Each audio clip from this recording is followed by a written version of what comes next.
चंदुरिया के प्रांगण में आप सभी अभिभावकगणों का स्वागत है। ये जन पहल कार्यक्रम 17 अगस्त 2022 को प्रारंभ हुआ है। आज दूसरा एपिसोड है और आप लोग इसको सुनें और इसके संदेश को समझें।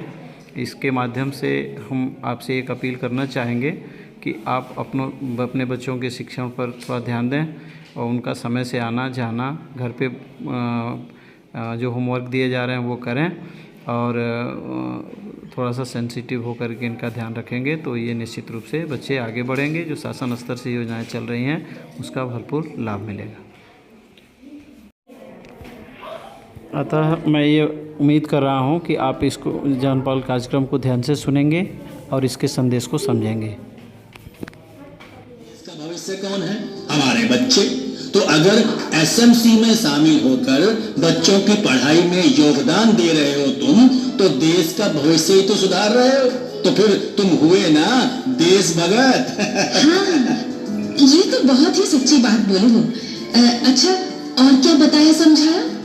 भाई एसएमसी के कायदे कानून बताते हुए उन्होंने कहा कि इसकी बैठक 2 महीने में कम से कम एक बार तो होनी ही चाहिए और इस बैठक की कार्यवाही को लिखा जाएगा और उसे इलाके की जनता को बताया दिखाया भी जाएगा।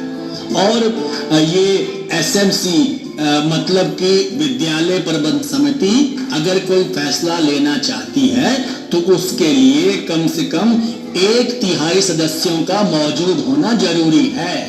जी हाँ, फिर तो सब मेंबरों को एसएमसी की बैठक में जरूर ही जाना चाहिए। हाँ, अच्छा एक बात है, एसएमसी की सदस्यता के बारे में बताते हुए उन्होंने कहा कि मान लो स्कूल में पढ़ने वाले किसी बच्चे के माता पिता या अभिभावक एसएमसी के लिए चुने जाते हैं। अब उनका चुनाव तो 2 साल के लिए होता है ना? हाँ, 2 साल के लिए ही होता है। ठीक बात है। तो उन 2 सालों के भीतर अगर सदस्य माता पिता का बच्चा स्कूल की पढ़ाई पूरी कर लेता है या किसी और वजह से दूसरे स्कूल में चला जाता है तो उस सदस्य की जगह स्कूल में पढ़ने वाले किसी दूसरे बच्चे के माता पिता या अभिभावक को एसएमसी का मेंबर चुना जाएगा।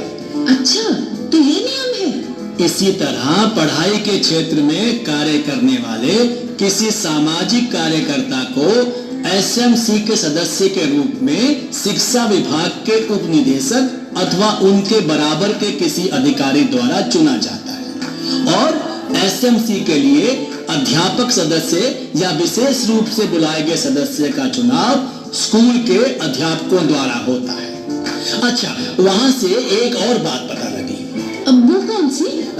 देखो, सरकार तो बहुत सी योजनाएं चला रही है जिनसे गांव वालों को गांव में रहकर ही पूरे साल रोजगार मिलता है, लेकिन फिर भी कुछ महीनों के लिए लोग रोजगार काम धंधे के कारण लंबे समय के लिए बाहर चले जाते हैं। तो एसएमसी के चुनाव के लिए या दूसरे किसी जरूरी फैसले के लिए एसएमसी की बैठक तभी बुलाने की कोशिश की जानी चाहिए जब ज्यादा से ज्यादा लोग गांव में ही हों।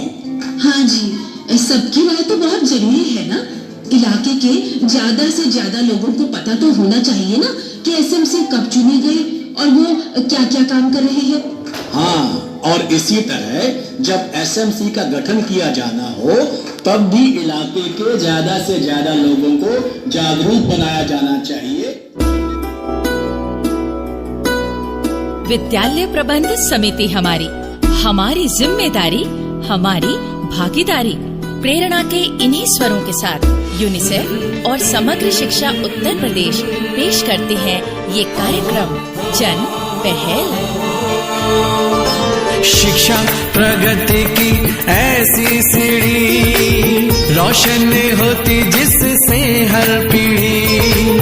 आज माता पिता ने है ठानी विद्यालय प्रबंध समिति में भागीदारी है निभानी, भागीदारी है निभानी। नमस्कार दोस्तों, धन्यवाद ये छोटी सी वीडियो को देखने के लिए। इसका उद्देश्य है कि परिषदीय विद्यालयों की दशा सुधारने तथा एसएमसी के विद्यालय सदस्यों को जोड़ने के लिए एक जन पहल कार्यक्रम का उद्घाटन किया गया है, जिसका उद्घाटन किया गया है यूनिसेफ और समग्र शिक्षा अभियान के द्वारा। इसमें 52 एपिसोड आएंगे और 15 मिनट के होंगे, जो कि प्रसार भारती आकाशवाणी द्वारा प्रसारित किया जाएगा, जिसके ज़रिए सोमवार और बुधवार को यह आयोजन होगा।